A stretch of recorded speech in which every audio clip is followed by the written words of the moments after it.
sanctifié par la vérité. Il dit pas ta vérité. Il n'a même pas dit par la vérité. Parce qu'il faut bien comprendre. Il dit pas ta vérité. Il y a une seule vérité. La vérité de Dieu le Père, Yahvé, c'est Christ. La seule vérité qui sort dans l'intérieur de Dieu le Père, ce n'est que Christ. Il n'y a pas une autre vérité qui est au-delà que Christ. Et il dit quoi? Il dit ta parole est la vérité. Il y a une seule parole. La seule parole, c'est Christ. Selon Jean, le premier chapitre de Jean. Maintenant, je vais nous interpeller dans le livre de Proverbes. Si on peut ouvrir Proverbes 29, ouvrons un peu Proverbes 29.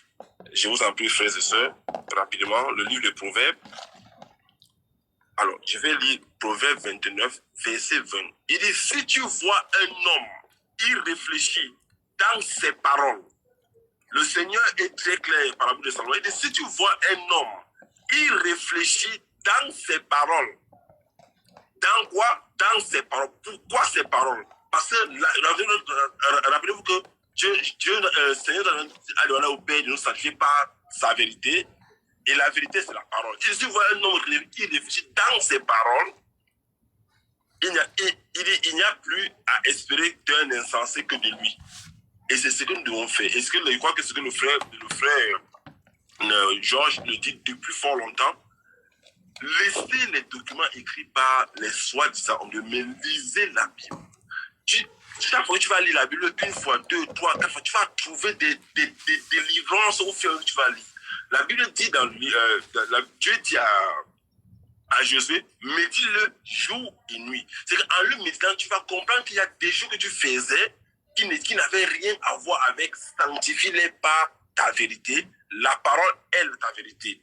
Et je pense que nous devons beaucoup être éveillés dans cela.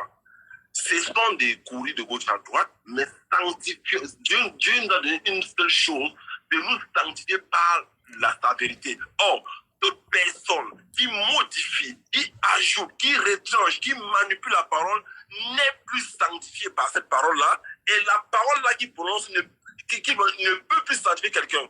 Voilà pourquoi nous avons beaucoup de frères qui ont des problèmes. Parce que si la parole de celui qui prononce cette parole-là ne peut pas d'abord le sanctifier, lui qui prononce la parole, ça ne peut non plus te sanctifier parce qu'il l'a modifié, parce qu'il a truqué la parole, parce qu'il a échangé la parole à son protecteur. Non, lui, il est sanctifié, et non, toi qui l'écoutes, tu n'es sanctifié.